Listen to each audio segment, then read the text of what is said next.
Hi friends, എല്ലാവർക്കും നമ്മുടെ YouTube ചാനലിലേക്ക് സ്വാഗതം. ഇന്ന് നമ്മൾ ഡിസ്കസ് ചെയ്യാൻ പോകുന്നത് ഡേ 1 മുതൽ ഡേ 5 വരെ നമ്മൾ പഠിച്ച ടോപ്പിക്സുമായി റിലേറ്റഡ് ആയിട്ടുള്ള PYQ ഡിസ്കഷൻ ആണ്. സോ നമുക്ക് സ്റ്റാർട്ട് ചെയ്യാം. ആദ്യ ക്വസ്റ്റ്യൻ നമ്മൾ പറയുന്നത് 82/2016 ക്വസ്റ്റ്യൻ പേപ്പറിലുള്ള ക്വസ്റ്റ്യൻസ് ആണ്, നമ്മുടെ റിലേറ്റഡ് ക്വസ്റ്റ്യൻസ് ആണ്. ആദ്യത്തെ question, bank account is an example of A real account, B nominal account, C profit account, D personal account. ഏതായിരിക്കും? നിങ്ങളൊന്ന് ആലോചിച്ച് ആൻസർ കണ്ടെത്താൻ ശ്രമിക്കണം കേട്ടോ. ഉത്തരം എന്താണ്? Personal account. നമ്മൾ ഓൾറെഡി അക്കൗണ്ട്സിന്റെ ക്ലാസിഫിക്കേഷൻ പഠിച്ചതായിരുന്നു അല്ലേ? Personal account, real account, nominal account. Personal account എന്തായിരുന്നു? Accounts related to individuals, firms or institution. അതായത് നമ്മളുടെ സാധാ ആൾക്കാരുടെ പേര്, അതേപോലെ എന്തെങ്കിലും ഫേംസ്, ഇൻസ്റ്റിറ്റ്യൂഷൻ തുടങ്ങിയവയുമായിട്ട് ബന്ധപ്പെട്ടിരിക്കുന്ന അക്കൗണ്ട്സുകളാണ് പേഴ്സണൽ അക്കൗണ്ട്സ്. അതിന്റെ റൂള് പറയുന്നത് debit the receiver and credit the giver. ഇതൊക്കെ നമ്മൾ ഡീറ്റെയിൽ ആയിട്ട് പഠിച്ചതാണ് കേട്ടോ. എക്സാമ്പിൾ കണ്ടോ? Ram's account, SBI bank account, debtor and creditor account, ഇതൊക്കെയാണ് എക്സാമ്പിൾ. നെക്സ്റ്റ് പറയുന്നത് real account, accounts related to asset and properties. അസറ്റുമായിട്ട് ബന്ധപ്പെട്ടിരിക്കുന്ന അക്കൗണ്ട് ആണ് real account. Rule debit what comes in, credit what goes out. ഇതിന്റെ example പറയുന്നത് machinery account, building account, cash account, good will account. അടുത്തതാണ് nominal account. എന്തായിരുന്നു? Accounts related to expenses, losses, income and gains. എക്സ്പെൻസും ലോസസും income, gains തുടങ്ങിയവയുമായി ബന്ധപ്പെട്ടിട്ടുള്ള account ആണ് nominal account. ഇതിന്റെ റൂൾ എന്തായിരുന്നു? Debit all expenses and losses, credit all incomes and gains. Example എന്തൊക്കെയാണ്? Rent account, salary account, commission received account. ഇത് നമ്മൾ നേരത്തെ പഠിച്ചിരിക്കുന്ന കാര്യങ്ങളാണ്. അടുത്തതും സെയിം ക്വസ്റ്റ്യൻ പേപ്പറിലെ ക്വസ്റ്റ്യൻ ആണ്. Who among the following is treated as founder of human relation school of management? Option A H.A. Simon, B R Likert, C Elton Mayo, D C.I. Barnard. ക്വസ്റ്റ്യന്റെ answer കിട്ടുന്നുണ്ടോന്ന് ശ്രദ്ധിക്കുക. Answer ഏതാണ്? Elton Mayo. Human relation school of management founder ആരാണ്? Elton Mayo. Developed in the 1920s and 1930s ഈ school developed ആയത്. ഇവിടെ ശ്രദ്ധിക്കേണ്ടത് Hawthorne experiment, അത് ആരുമായി ബന്ധപ്പെട്ടതാണ്? എൽട്ടൺ മായോയുമായി ബന്ധപ്പെട്ടതാണ്. പിന്നെ ഈ human relation school of management ഇത് മെയിൻ ആയിട്ട് ഫോക്കസ് ചെയ്തിരിക്കുന്നത്, അതായത് ഹ്യൂമൻ ഫാക്ടേഴ്സ്, ഒരു ഓർഗനൈസേഷനിലെ ഹ്യൂമൻ ഫാക്ടേഴ്സിനാണ് കൂടുതലായിട്ട് ഇമ്പോർട്ടൻസ് കൊടുത്തിരിക്കുന്നത്. ഹ്യൂമൻ ഫാക്ടേഴ്സ് എന്ന് ഓർക്കുമ്പോൾ നമ്മൾ ഓർക്കേണ്ട കാര്യങ്ങളാണ് employee moral, motivation, group dynamics. അതായത് ഹ്യൂമൻ ആലോചിച്ചാൽ മതി, ബാക്കിയൊക്കെ ഒരു മനുഷ്യനുമായി ബന്ധപ്പെട്ട് വരുന്ന കാര്യങ്ങളെല്ലാമാണ് ഇതിനകത്ത് വരുന്നത് ഹ്യൂമൻ റിലേഷൻ സ്കൂൾ ഓഫ് മാനേജ്മെന്റിൽ. ഇവിടെ വർക്കേഴ്സിനെ ഒരു വർക്കേഴ്സിനെ ഒരു ടൂളായിട്ട് മാത്രമല്ല കാണുന്നത്, പിന്നെയോ അവരുടെ സോഷ്യൽ ആൻഡ് സൈക്കോളജിക്കൽ നീഡ്സ് ഒക്കെ മാനേജ്മെന്റിനെ സംബന്ധിച്ച് ഇമ്പോർട്ടന്റ് ആണ്. ഇങ്ങനെ പറയുന്ന സ്കൂളാണ് human relation school of management.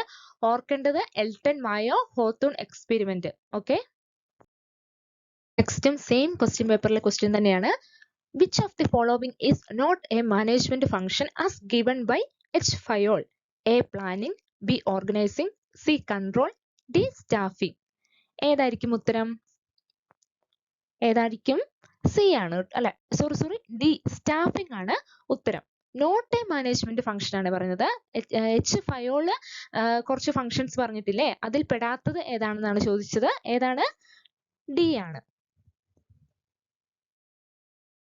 Fayol defined management as a process and identified 5 primary functions of management. Fayol 5 മാനേജ്മെന്റിന്റെ ഫംഗ്ഷൻസ് എത്ര എണ്ണം ഉണ്ട്? 5 എണ്ണം ഫയോളിന്റെ പ്രകാരം. ഏതൊക്കെയാണ്? Planning, 2 organising, 3 commanding, 4 coordinating, 5 controlling. ഇത് ഡീറ്റെയിൽ ആയിട്ട് പറഞ്ഞിട്ടുണ്ട്, ഇതൊക്കെ ഓർത്തിരിക്കുക കേട്ടോ. ഏതൊക്കെയാണ് ഫംഗ്ഷൻസ് എന്ന് ഓർത്തിരിക്കുക.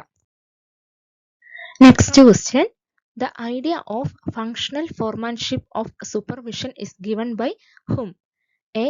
Mary Parker Folt, B. F.W. Taylor, C. R.J. Rees, D. H. Fayol. ഏതായിരുന്നു ഉത്തരം? F.W. Taylor ആണ് കേട്ടോ. ഇവിടെ പറയുന്നുണ്ട് ഫോർമാൻഷിപ്പ് കൺസെപ്റ്റ് പ്രൊപ്പോസ്ഡ് ബൈ ആരാണ്? F.W. Taylor. ടൈലർ ആണ് ഫാദർ ഓഫ് സയന്റിഫിക് മാനേജ്മെന്റ് എന്ന് പറയുന്നത്. ഫങ്ഷണൽ ഫോർമാൻഷിപ്പ് എന്ന് പറഞ്ഞിട്ടുണ്ടെങ്കിൽ എഫിഷ്യൻസി ഇംപ്രൂവ് ചെയ്യാനുള്ള ഒരു ടൂളായിട്ടാണ് ഫങ്ഷണൽ ഫോർമാൻഷിപ്പിനെ കരുതുന്നത്.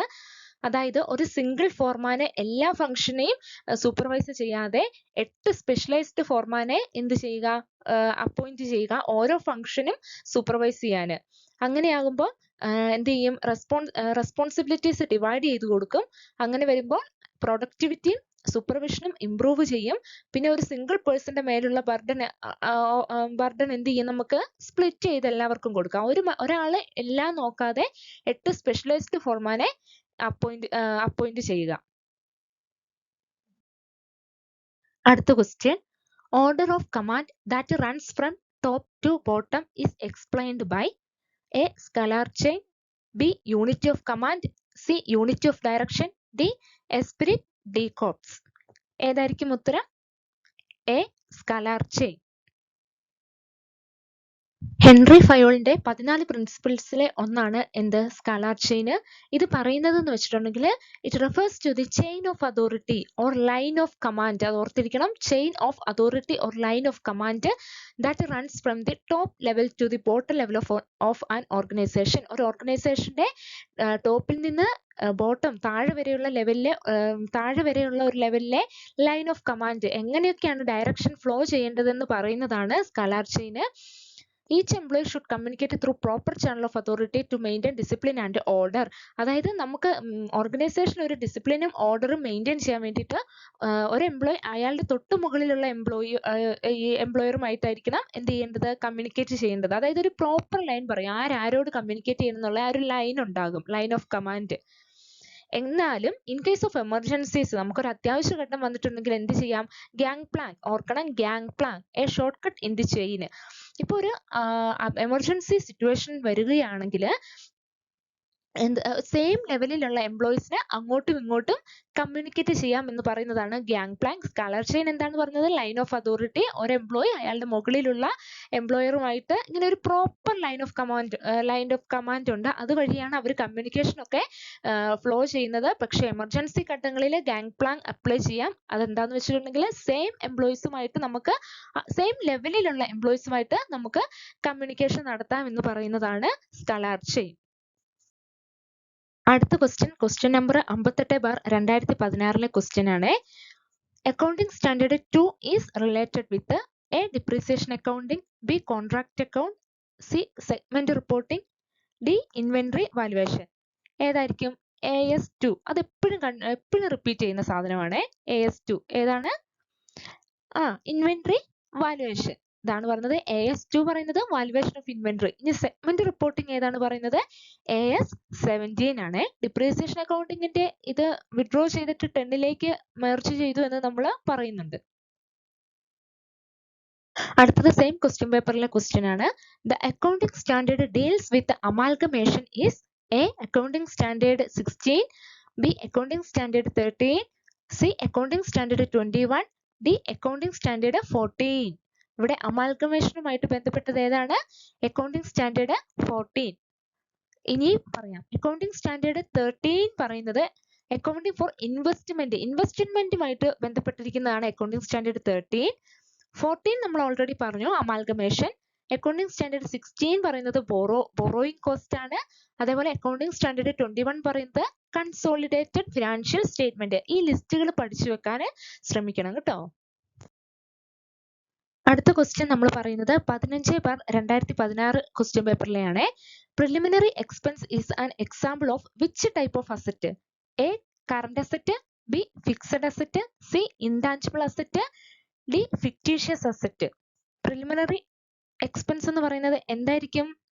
ഫിക്ടീഷ്യസ് അസറ്റ് ആണ് കേട്ടോ. പ്രിലിമിനറി എക്സ്പെൻസ് എന്താണെന്ന് നമുക്ക് നോക്കാം കേട്ടോ. പ്രിലിമിനറി എക്സ്പെൻസ് എന്ന് വെച്ചിട്ടുണ്ടെങ്കിൽ കമ്പനി ഫോം ചെയ്യുന്നതിന്, അതായത് എക്സിസ്റ്റ് ആകുന്നതിന് തൊട്ട് മുൻപുള്ള, ഇൻകോർപ്പറേഷന് മുമ്പ് നമുക്ക് വരുന്ന എക്സ്പെൻസുകളെ പറയുന്നതാണ് പ്രിലിമിനറി എക്സ്പെൻസ്. ഓർക്കണം, these are non recurring in nature. അത് കൂടെ ഉണ്ടാകുന്നതാണോ? അല്ല, നോൺ റെക്കറിംഗ് ഇൻ നേച്ചർ ആണ്.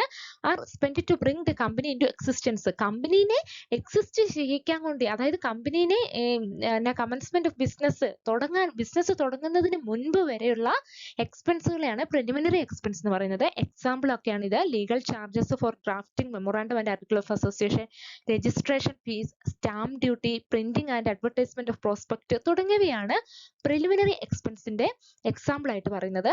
ഈ എക്സ്പെൻസിനെ നമ്മൾ എന്തായിട്ട് ട്രീറ്റ് ചെയ്യുന്നതാണ് പറയുന്നത്? ഫിക്റ്റീഷ്യസ് അസറ്റ് ആയിട്ടാണ് ട്രീറ്റ് ചെയ്യുന്നത്. അത് എവിടെയാണ് കാണിക്കുന്നത്?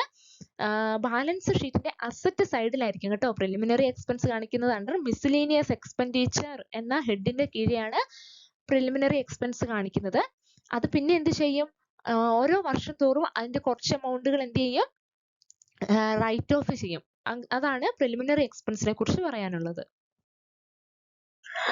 അടുത്ത question, outstanding salaries come under A real account, B nominal account, C personal account, D expense account.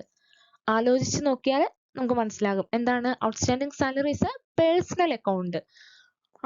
ഇനി അത് സ്പെസിഫൈ ചെയ്ത് പറയുകയാണെങ്കിൽ, സ്പെസിഫിക് ആയിട്ട് നമ്മൾ പറയുകയാണെങ്കിൽ റെപ്രസെന്റേറ്റീവ് പേഴ്സണൽ അക്കൗണ്ടിലാണ് എന്ത് വരുന്നത്? ഔട്ട്സ്റ്റാൻഡിംഗ് സാലറി വരുന്നത്. അതെന്താന്ന് വെച്ചിട്ടുണ്ടെങ്കിൽ ഈ നമ്മൾ സാലറി കൊടുക്കുന്നത് ഒരു ഗ്രൂപ്പ് ഓഫ് പേഴ്സൺസിനായിരിക്കും ആണല്ലേ. അതുകൊണ്ടാണ് അതുങ്ങളെ ഒരു റെപ്രസെന്റേറ്റീവ് പേഴ്സണൽ അക്കൗണ്ട് ആയിട്ട് നമ്മൾ കരുതുന്നത്. ഇവിടെ സാലറി എന്ന് കണ്ട് നോമിനൽ അക്കൗണ്ട് ഒന്നും എഴുതരുത് കേട്ടോ. സാലറി നോമിനൽ അക്കൗണ്ടിലാണ്. ബട്ട് ഔട്ട്സ്റ്റാൻഡിംഗ് സാലറി എന്നൊക്കെ വരുന്നത് എന്താണ്? പേഴ്സണൽ അക്കൗണ്ട് ആണ്. സ്പെസിഫിക് ആയിട്ട് പറഞ്ഞ റെപ്രസെന്റേറ്റീവ് പേഴ്സണൽ അക്കൗണ്ട്. അടുത്ത ക്വസ്റ്റ്യൻ 239/2015 ക്വസ്റ്റ്യൻ പേപ്പറിൽ നിന്നുള്ളതാണ്. 1. Accountants treat a business as distinct from the persons who owe it. This concept is treated as business entity concept, B. money measurement concept, C. going concern concept, D. dual aspect concept. ഏതാണ്? ഓണറേയും ബിസിനസിനെയും separate ആയി കാണുന്ന concept ഏതാണ്? Business entity concept. എന്താണ് business entity concept? Business and owner are treated as separate entities for accounting purpose. Accounting പർപ്പസിന് വേണ്ടിയിട്ട് ബിസിനസിനെയും ഓണറേയും separate ആയിട്ട് കാണുക. അതാണ് ബിസിനസ് എൻറ്റിറ്റി കൺസെപ്റ്റ് വരുന്നത്. ഓണർ ആണ് ശരി, പക്ഷെ ബിസിനസിനെയും ഓണറിനെയും വേറെ വേറെ ആൾക്കാരായിട്ടാണ് കാണുന്നത്. അടുത്തത് മണി മെഷർമെന്റ് കൺസെപ്റ്റ് പറയുന്നത് only transaction that can be measured in money are recorded in the books.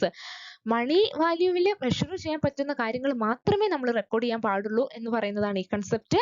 അടുത്തത് ഗോയിങ് കൺസേൺ കൺസെപ്റ്റ്. അതെന്താണ് പറയുന്നത്? the business is assumed to continue its operations indefinitely in the future. ഫ്യൂച്ചറിൽ നമുക്കൊരു നിശ്ചിത കാലം പറയാൻ പറ്റില്ല. ഇൻഡെഫിനിറ്റ് ആയിട്ട് ബിസിനസ് അതിന്റെ ഓപ്പറേഷൻ കണ്ടിന്യൂ ചെയ്യുന്ന പറയുന്ന കൺസെപ്റ്റ് ആണ് ഗോയിങ് കൺസേൺ കൺസെപ്റ്റ്.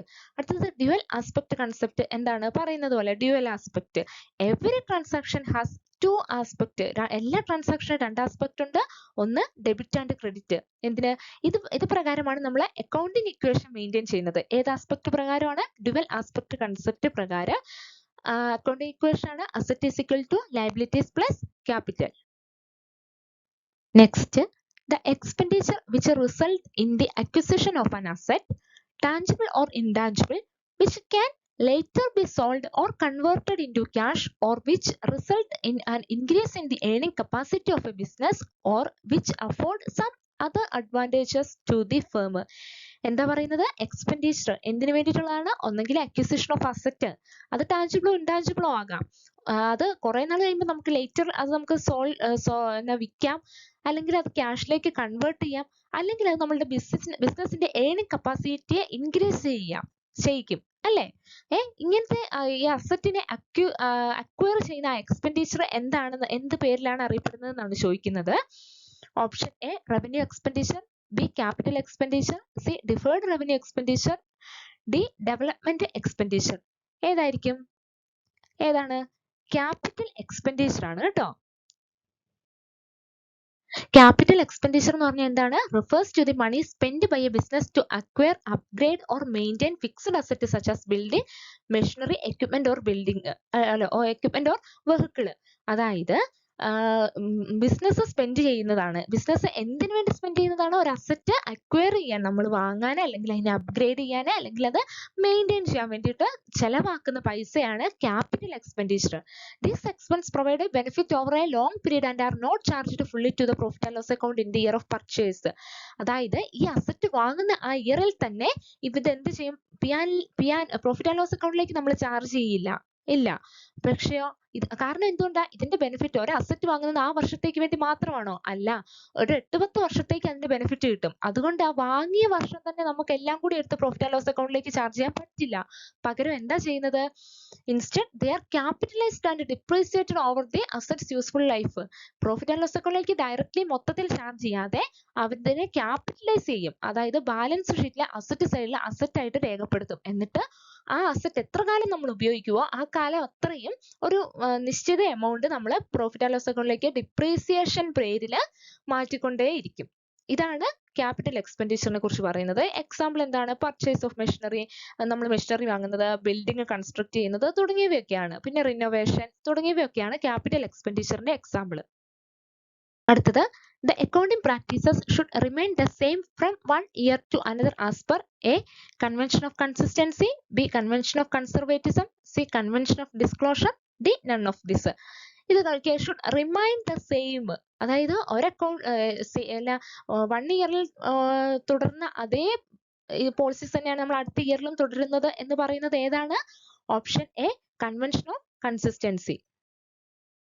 ഇതാ കൺവെൻഷൻ ഓഫ് കൺസിസ്റ്റൻസി എന്താണ് പറയുന്നത്? Accounting methods should be applied consistently from one period to another.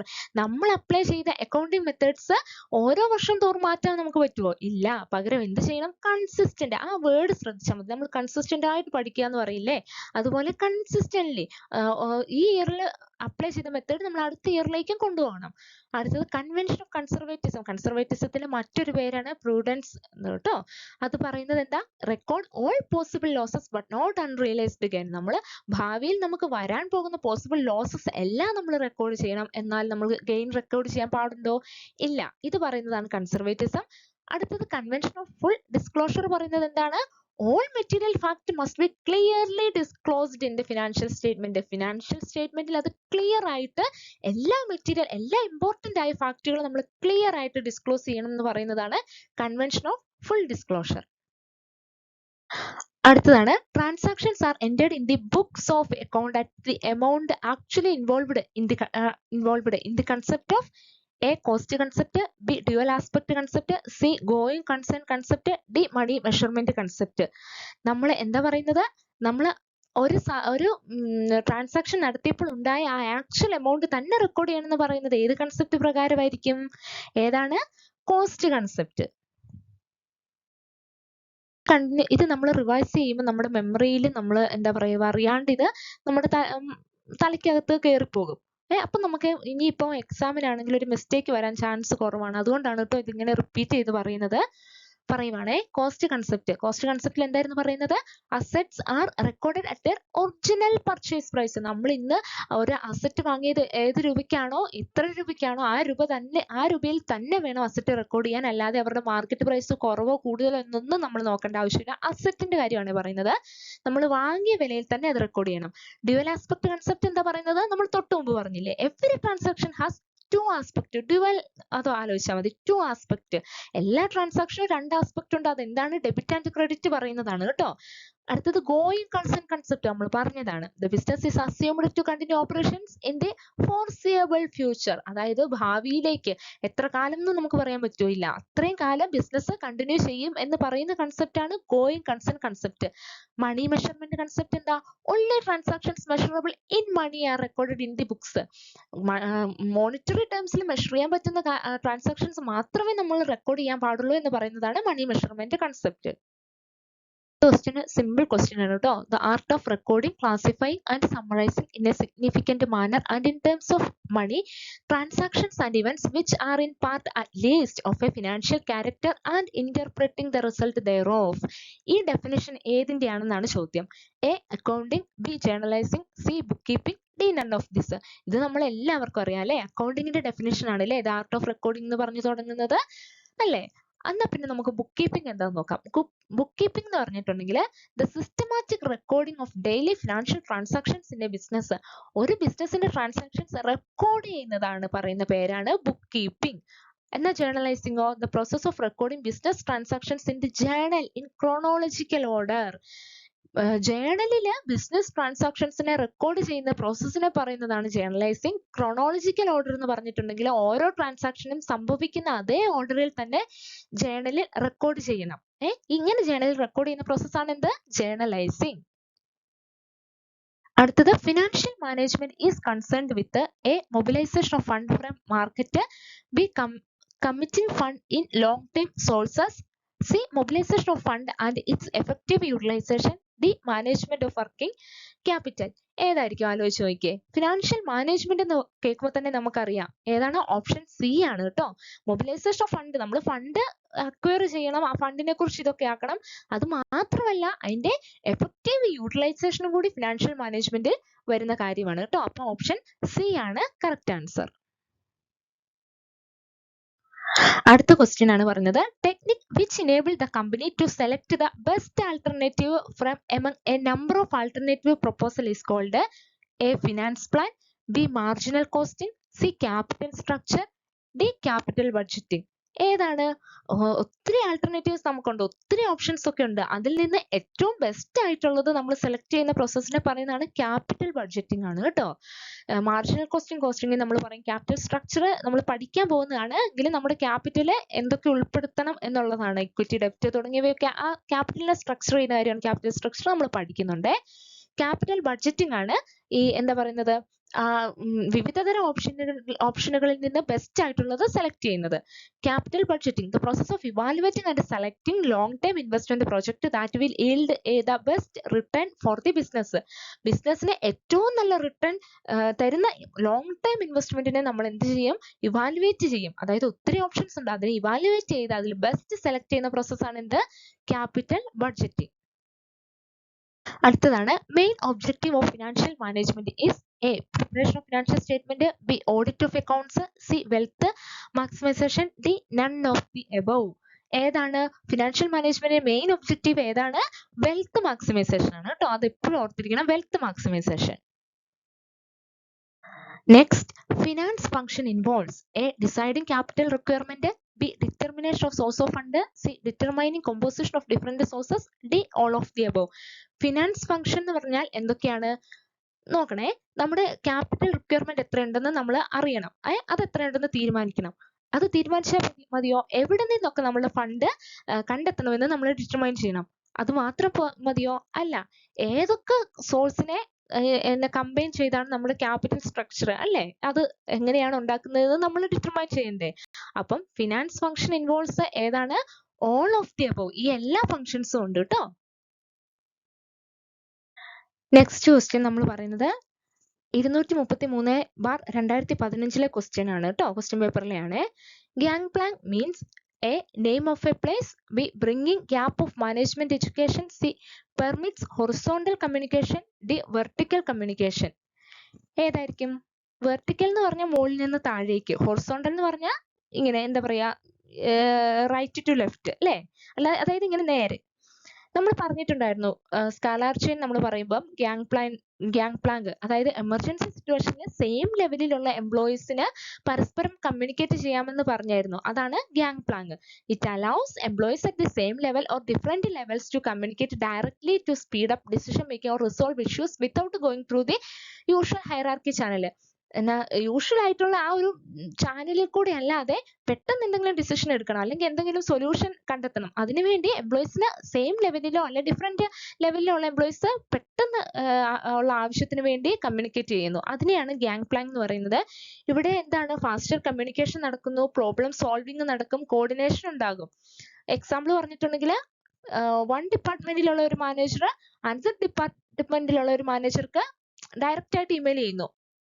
എന്താ ഹയർ അതോറിറ്റീസ് വഴി ഇങ്ങനെ പോകാതെ ഡയറക്റ്റ്ലി ഇമെയിൽ ചെയ്യുന്നു. അതാണ് എന്ത്? Gang plan. ഇത് റിപ്പീറ്റഡ് ആയിട്ട് വരുന്ന ക്വസ്റ്റ്യൻ ആണ് കേട്ടോ. Functional foremanship was introduced by A Henry Fayol, B Elton Mayo, C Peter F Drucker, D F W Taylor. ഏതായിരുന്നു? റിപ്പീറ്റഡ് ആണ്, അപ്പൊ നമുക്കറിയില്ലേ, എഫ് ഡബ്ല്യു ടൈലർ കേട്ടോ. അടുത്തത് 171/2015 ക്വസ്റ്റ്യൻ പേപ്പറിൽ നിന്നുള്ളതാണ്. The process of recording financial data up to trial balance is bookkeeping, B classifying, C summarising, D analysing. ഇവിടെ പറയുന്നത് എന്താന്ന് വെച്ചിട്ടുണ്ടെങ്കിൽ ട്രയൽ ബാലൻസിന് മുമ്പ് വരെയുള്ള പ്രോസസ്സിനെ പറയുന്ന പേരെന്താണ്?